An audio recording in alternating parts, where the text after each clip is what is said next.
You ask Tiger to solve. This deals with linear equations with one unknown. The final result is p equals 30.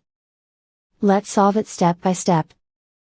Group all constants on the right side of the equation. Subtract 9 from both sides. Simplify the arithmetic.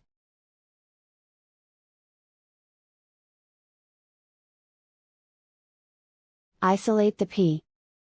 Multiply both sides by 6.